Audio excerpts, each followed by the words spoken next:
Well, at least on paper, Oregon football is a better team in 2023. Is it that simple? Kind of. Here we go.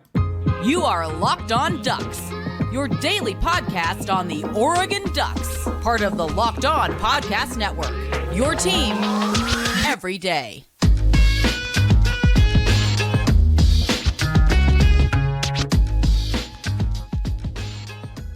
Yes, it is that time once again for Locked On Ducks. I'm your host, Spencer McLaughlin. Thank you so much for making this your first listen or your first view of the day. Part of the Locked On Podcast Network, your team every day and your number one source to stay up to date with the Ducks. If you have not already, like, comment, subscribe, rate, review, please and thank you wherever you listen to or watch this show.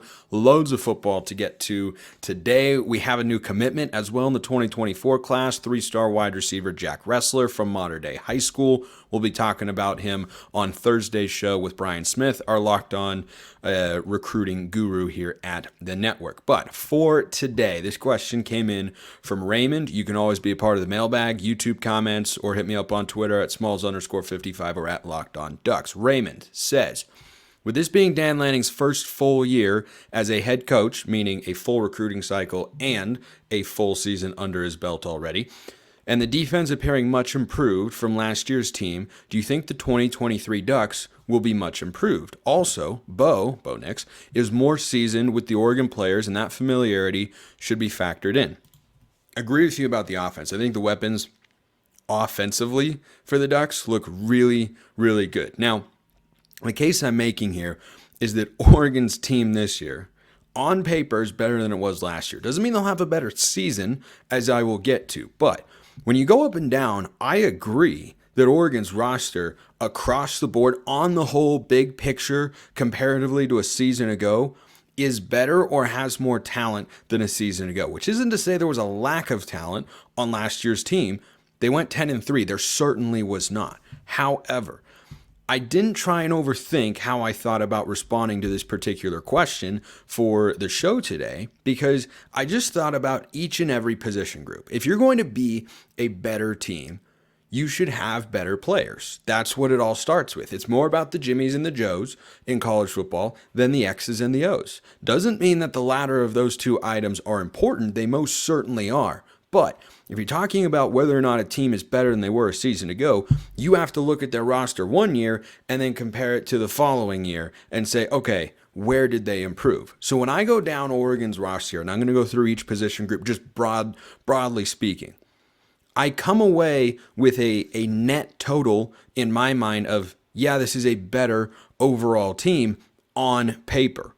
We'll get to that later as well. But the safeties, I think you've made improvements there with Tysheem Johnson and Evan Williams, and Brian Addison is back. I think you got more speed. I think you've got experience and talent as well. The corners, tough to replace Gonzo. Definitely tough. That is a first-round NFL cornerback who looked like for a little while he'd be a top 10 pick. I think he still was capable of being that and will shine in New England in a big way. But given how the secondary performed a year ago, remember, there were two forms of Trikweze Bridges last year. There was second half and there was first half. First half was getting picked on over and over and over again by opposing defenses. Second half, not so much. He was really good. So when I think about the prospect of having him be second half season Trikweze Bridges for an entire season, and then I look at the talent that existed in the room and the talent that they've brought in, Nico Reed now from Colorado, Kyrie Jackson from Alabama, you have Jalil Florence, who I thought had a great true freshman season. I think at the very least, you can mimic or get close to the production you had from your cornerbacks from a season ago. Now, can any of those guys this year be as good as Christian Gonzalez? Probably not. So I think it's reasonable if you think, corners might take a half step back. I think that's reasonable. I think it's fair, but I don't think it's going to be such a large step back, even though they lost a supremely talented guy. Linebackers, they'll be at least as good, if not better, than they were a season ago. Yeah, you lose Noah Sewell, but you bring in Justin Jacobs, who's got a lot of potential, and then Jamal Hill and Jeffrey Bossa at the other linebacker slot, with Connor Swelley and Devin Jackson maybe getting into the fold every now and then as well. I look at how Oregon's linebackers graded a season ago. Jeff Bossa and Justin Flo were two of the three most played linebackers for the Ducks last year, and they graded horribly. I think Bossa will improve. I think Jamal Hill can be good. And I think those steps forward will at the very least offset, if not surpass, the drop in production you'll probably have from Noah Sewell to Justin Jacobs. And hey, Jacobs hasn't been fully healthy at any point in this at this point in his career, so maybe he can be as good, right? We don't really know. He's a bit of an unknown commodity in that sense, but still, I feel pretty good about where you're at there. Defensive line, vastly improved. Vastly improved. You have Dorlus and Rogers back. You bring in Jordan Birch. You bring in Mateo Uiagalelei. Those are tangible pieces that I think can improve the defensive line in a big way. So again, tallying it up on the defense, if we're keeping a running scoreboard here, that's a net positive for more talent. Now let's go to the offensive side of the ball. The offensive line is the unit I am most convinced will take a step back. Does not mean I expect them to be bad. I do expect them to not be, maybe the best in the country like they were a season ago. That's not a reasonable expectation. They allowed 1 sack in the first 8 games. They allowed the fewest in college football for the entire season. That's not a reasonable expectation. I don't care how much talent you bring in, and when you have turnover at the center and left tackle position and multiple other starting slots, you're going to take a step back. They'll still be good, a lot of talent there, but I think that they won't be quite as good. So I think a step back is likely, and that's okay. But wide receivers, I think you were improved from what you had a season ago. I think Troy Franklin can be even better. I think you can get the production you got out of Chase Cota from Trayshawn Holden. Then you add Gary Bryant, Jurion Dickey's coming in, Kyler Casper's in the room. You bring in Tez Johnson, who had an outstanding season at Troy. You are deeper and I think more productive and talented at the wide receiver position than a season ago. At the tight end position, you've got the high-end talent in Terrence Ferguson. You don't have the depth that you had a year ago, but if T. Ferg stays healthy, you have the best tight end out of all the guys who have come through that room in the last couple of years. And at the end of the day, that's the most important. Running backs. Somehow they've improved, but my goodness, they just couldn't have gotten that much better, right? And I say they've improved because you have Dante Dowdell in the mix, and I think he'll be one of the 4 Oregon running backs we see get carries in some regular capacity this season. And I think that's great. I think he and Jordan James can both be really effective in the goal line. So I think you're at least as good, if not better and deeper, than you were a season ago. And the quarterback is the same. So just running through. Quarterback, same. Running back, same. Tight end, not as deep, but mostly the same. Wide receiver improved. Offensive line step back. Defensive line, biggest improvement. Linebackers about the same, maybe improved. Corner should be similar. Safety should be improved. Across the board, that's why I look at the Ducks this year and say with the roster turnover that they've had under Dan Lanning and this staff, that is why I anticipate that they will be a better team on paper than they were a season ago. That doesn't automatically translate over to the field. I will explain why after I explain that FanDuel is the place you need to go to get in on all of the gambling action. They've already got college football lines up there. We're 7.5-point favorites against Oregon State in the game formerly known as the Civil War in November. You can already bet that game. I know, pretty crazy. But you can bet that. You can bet everything else. And new customers right now get a no-sweat first bet up to $2,500. That's $2,500 back in bonus bets if your first bet doesn't win. They've got great promotions every day. Safe, secure, super easy to use app with a great interface. You get paid instantly. There's no better place to bet all the playoff action than America's #1 sportsbook. Visit FanDuel.com/lockedon. Get a no sweat first bet up to $2,500. That's FanDuel.com/lockedon. FanDuel, official sports betting partner of the NBA. Okay, so everydayers out there are wondering, Spencer, where is the second segment sip? The answer is I forgot water before I came on to record, and right now we're vibing. We're good. We're good to go. So if I didn't feel like I needed it beforehand, maybe I change my mind in 5 minutes or so. But right now we got the energy to keep things rolling for today. But being better on paper does not mean that Oregon is necessarily going to have a better season. It means they are capable of having a better season. But there's no guarantee in any of that. Texas A&M, on paper, with the way they've recruited the last several years, had the potential to be as good as Alabama, as Georgia, as LSU, and they went 5-7. On paper and results are two different things. Now, that does not mean that talent acquisition and recruiting are completely irrelevant in the world of college football when setting your expectation for a given season. It does mean that it changes what is possible.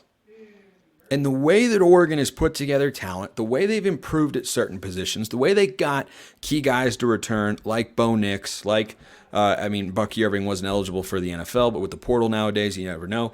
The fact that he's still there, that Troy Franklin will be there, that T. Ferg will be there, that you have all these key returning pieces, guys like Brandon Dorlus, and then you add on top all the talent that they've brought in from the high school and the portal ranks, you can look at it and say the potential is definitely there to have a better season than a year ago. But in order for that to happen, you have to get some breaks. Every great Oregon team, every great Oregon season has been this close to it not being as good as it was. And we've had several seasons over the years in which Oregon has been this close to having that sort of great season, and they just don't quite get there. 2012, the 1 year of Chip and Mariota. How close were we to getting to the national championship game again? One DeAnthony Thomas block or potentially one made field goal from Alejandro Maldonado. That close. Or them calling Ertz out in the back of the end zone. That close. The margins can be that thin. And I bring all this up to kind of set people's expectations in terms of what to expect versus what is possible. I'm not saying, hey, when we go 7-5, don't be disappointed. I told you this could happen. No, this should not be a 7-5 football team, right? That would mean if that happens this year, that means Oregon has suffered one or more catastrophic roster crippling injuries, most likely to Bo Nix. And they're just not able to recover, and Ty Thompson can't get the job done and whatnot. That's what that would indicate. But having a great roster on paper and a better roster on paper does not automatically mean you're going to win more games. Oregon might win the same number of games. They could go 10-2 this year, miss the Pac-12 championship game because two teams go 8-1. Maybe it's Washington and USC, and those are Oregon's only losses. Or maybe it's Washington and Utah, or USC and Utah, or whoever, and they go to a bowl game and lose, and we end up with the same record. Doesn't mean that the ceiling was the same, because I think this team is better than last year's team. But things have to go your way. Think about 2014, the year that Oregon went to the national championship game last, with Mariota at the helm. They went on a big run later, so maybe they win it anyway. But that season might have a different vibe if Kalen Clay doesn't drop the ball at the goal line. That's 14-0 versus 7-7. The margins can be that thin. But it is encouraging that Lanning and the staff have put themselves in a position to be able to succeed at a high level, because that is absolutely where they are. Now, carrying that into on-field results, different matter. That is a completely different matter. But step one, have the roster, loaded with sufficient talent. And I think they've done that really, really well. Always curious as to your guys' thoughts. Drop them in the YouTube comments below, or hit me up on Twitter at smalls_55 or at LockedOnDucks. Okay, so let's move to the next question here. That one was from Raymond. Great question, Raymond. This one from Blaine Hugo. I read Hugo, and I thought of that old Bud Light commercial where the guy's like, yeah, I got a new rescue dog. His name's Wego. What kind of a name is Wego? Call him. Here we go. And then the dog runs to the fridge and fetches a beer. I love that. It's a great commercial. Anyway, question from Hugo. So for the offense, you have the quarterback and the center as the leaders, correct? Who are the leaders for the defense, and who will it be for the Ducks this coming season? So typically, this is a great question. Typically, for a defense you don't have a quarterback per se, but for a defense to operate at its best, you have to have one guy who, gets the play calls in, gets everybody together. They call it the quarterback of the defense, but it's not called, defensive quarterback, because there's nothing like playing quarterback on offense. Give me one sec.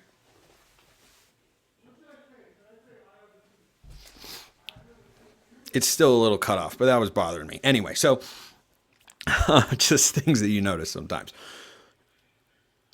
The quarterbacks of the defense typically are the middle linebacker and the free safety. Those are the two positions that you look at most consistently as guys that are, in charge, calling out plays, maybe, calling out things that they see or trends, or, hey, watch for this, hey, watch for that, hey, we're here, make sure everybody's, on the same page and everybody understands their assignments. Last year, I would have said it was Noah Sewell and maybe Brian Addison on the back end. But I think that's something that the team was kind of missing. Now, I don't know the dynamic in the locker room, right? Brian Addison was the best free safety that the Ducks had a season ago. But I don't know necessarily if he was the guy who was, that vocal leader on the back end. I think it might have been Steve Stevens. I've heard a lot about him, in tidbits from coaches and, other media people who cover the team. That's kind of the guy. He's a really experienced player, hasn't been, a world beater at the safety position for the Ducks, but has been a solid contributing starter for several years. But the positions you look at are middle linebacker, and Oregon only has two linebackers, so, it's got to be one of them, and then a safety on the back end. I think the two guys that I would look for to be the leaders this year, number one, Brian Addison, because Addison's going to be going into year two. I think he's one of Oregon's three starting safeties. I think he plays a lot. I think he had a great season a year ago. PFF agrees. He is an explosive athlete, but he's now a supremely veteran player. He came in as an athlete out of college in the 2018 or 19 class. He's going into his final season of eligibility, and being there in year two in the defense and having two safeties there in Evan Williams and Tysheem Johnson, I think that those guys, being newcomers on campus, it's harder to have that sort of respect and institutional loyalty from the guys in the locker room to look to you to be that sort of leader. But Addison plays the position. He's got the experience, and I expect him to be on the field enough to be that sort of guy. Now, linebacker, this is interesting. I could go a lot of different ways here. I'm going to go with Jeffrey Bassa. I'm going with Jeffrey Bassa because Justin Jacobs has not played as much football actually on the field in his career as Jeffrey Bassa has. Jacobs, like the other safeties I mentioned, he's a linebacker, of course, but the other players who are safeties I mentioned are newcomers. And Jeffrey Bassa is a guy who, look, I don't know how much of it he hears, but there was plenty of criticism of him a year ago because he did not have the sort of season I think he's capable of or that he was expecting, at least by PFF metrics. And I think when you look at what he's capable of versus what he delivered a year ago and how the defense overall played a season ago, I think he can be better. But when I watch Jeffrey Bassa and you think about what kind of guys can be the leader on that end of the defense, I think about guys who play with a lot of energy, emotion, passion, right? Noah Sewell, big-time vocal leader, right? Every time he made a play, he didn't have the Tim Duncan approach, right, where it's keep a straight face the entire time. But Bassa plays with that sort of energy. He's going to be back at the linebacker position. I think he's going to be one of the two starters for the Ducks this year. But I would watch for Jamal Hill. I would watch for Jamal Hill to be that sort of guy. I don't know if he's going to be one of the starting backers. Maybe it's him and Justin Jacobs. Maybe it's him and Jeff Bassa. I don't know. We don't really know until we see snap one against Portland State on September 2nd. But I think for Bassa, it's a year where he's kind of trying to prove it that he can play, that he can take his game to that next level. And entering year 3 as a regular starter for the Ducks, I think that's someone who's poised to be in that sort of position. And he, of course, plays the correct position. But you typically look at linebackers and safeties because they have kind of a bird's eye view of everything. Safety more in the middle of the field, sees a lot of stuff.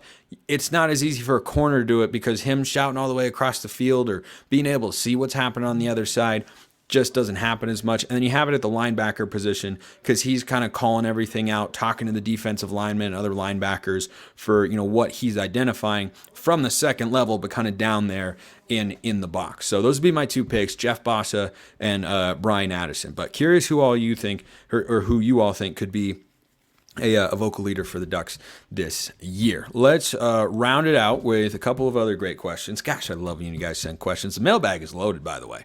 It is jam-packed. We are not going to run out of mailbag questions for a little while. Still keep them coming because we're not going to have football games for a little while. And we got to pass the time somehow. We might as well have fun together. And I absolutely love it. Blazer Duck, perennial question asker and everydayer here at the podcast, asks, so for the offense, I almost read the same question twice. Look at me. See? Everybody makes mistakes. That's okay. Dan Lanning has said several times that Oregon needs more speed, and he's been able to recruit more of it, particularly on the defensive side of the ball. Curious on your thoughts for the offensive side of the ball. With more speed on the team and new OC Will Stein, do you see him trying to run plays at the same speed that Kenny Dillingham did, or do you see him trying to run plays as fast as Chip Kelly did? Thanks, Spencer. So, if we're just talking offensive side of the ball, I think your team speed is more than sufficient when you look at Franklin and Trayshawn Holden and Tez Johnson is probably the fastest player on either side of the ball. I don't know if there's one on defense who you'd say is faster than Tez Johnson. There probably isn't. So I think they've increased team speed at some level on both sides, right? Especially at the safeties. When you talk about, Jamal Hill and Bennett Williams having been two safeties a year ago that played regularly for the Ducks, I think Addison's got great high-end speed. But Tysheem Johnson and Evan Williams, I think, are faster players than those two who, are almost linebackers. I mean, Jamal Hill's literally playing linebacker now. And I think they made that move because he's a bigger body type and, he can make that transition. And he's also an experienced, talented player who you want on the field. But offensively, no one's ever going to run the blur offense again. At least no one will do it at the way that Chip Kelly does and did it back then. I don't necessarily need him to. With Will Stein, I'm sure they will utilize tempo, but nobody utilizes tempo the way Chip did back in the day. Like, that was deliberately trying to be as fast as possible. Teams will play with tempo from time to time, and we did so from time to time a season ago, right? It was a pretty regular thing, but still weren't going as fast as what we saw back in the 2010 days, right? Like, I don't think we should ever expect Oregon to run plays at that clip again, where we were trying to snap the ball every 13 seconds, because that's a philosophy, that is a mindset, that is something that was dialed in at practice, right? There's going fast, and then there's warp speed, right? I remember those images of Chip on the side, like go, go, go, go, go, right? He always wanted to go, always pushing, go as fast as humanly possible. We're not going to see that from Will Stein. Doesn't mean we won't see up-tempo sequences, doesn't mean we won't see up-tempo moments, but I don't think that team speed is necessarily tied to playing with tempo. You could be a physical team that's just pounding the rock and you don't want the defense to substitute or catch their breath. You could be out there with 13 personnel, right? 1 back, 3 tight ends with a really physical style on the drive, and you could go as fast as you want. You don't have to have team speed to play fast. It makes a lot of sense because you catch guys off guard, you catch teams off guard defensively. And then if you have the team speed to exploit that, it can create big plays in the running and in the passing game. But I think we'll see some tempo, but I expect stylistically, as Will Stein has said, and the fact that we still have Dan Lanning as our head coach, I expect the offense to look very similar to what we saw a year ago. And I think the way in which Dillingham utilized tempo, sparingly or when he needed to, but also being very willing to slow it down and say, okay, let's make sure we get the right play call in. Let's make sure we're in the right protection and everything. We're not trying to wear him down or anything like that. I think that's a factor of it as well. So I think that's what it'll look like, but I don't think we'll ever see anything, like what Chip did. That was very, very unique. Okay, speaking of unique, how about this question from left field, way downtown, out of the blue, from Beginner Catholic? This is a question about literal ducks. Hey, I always tell you, you send me any question about the Ducks, I will answer it. Always. There has never been a question sent in to me that I didn't answer because I appreciate all of you. Get creative as these things if you want. Star Wars comparisons, Marvel comparisons. We've done it all. We can do it all. Now we're going with Ducks. Okay, here's what he asks. While on a short walk, I greeted our brother Ducks in the spirit of St. Francis of Assisi, which in turn inspired this query. This is very elegant. If the top 5 teams were represented by a different species of duck that I've seen in my lifetime, which would it be and why? All right. And by the way, this came prepared with a video of different kinds of actual ducks, in case there were any doubts that this is an Oregon Ducks podcast.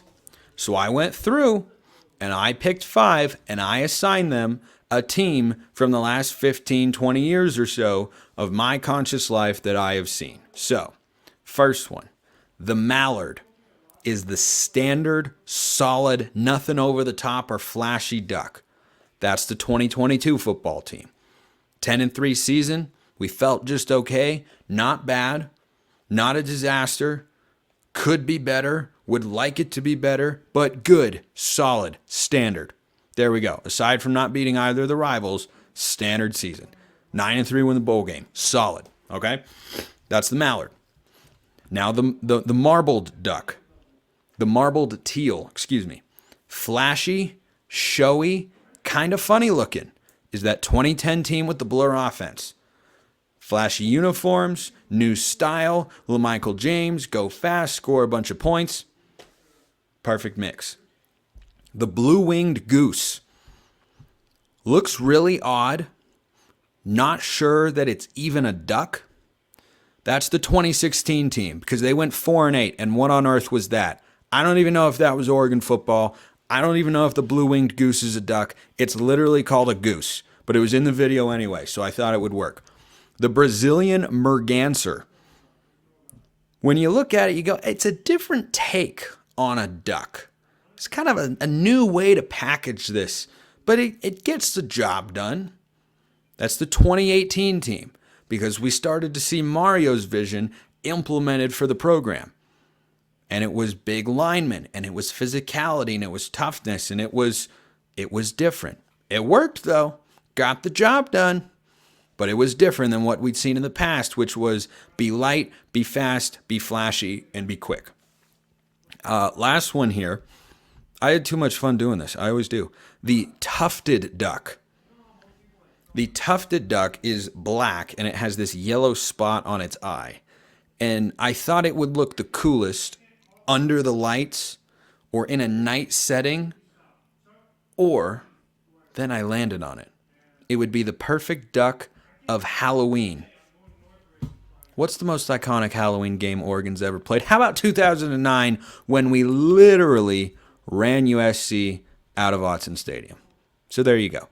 Those are Oregon football teams as literal, actual ducks.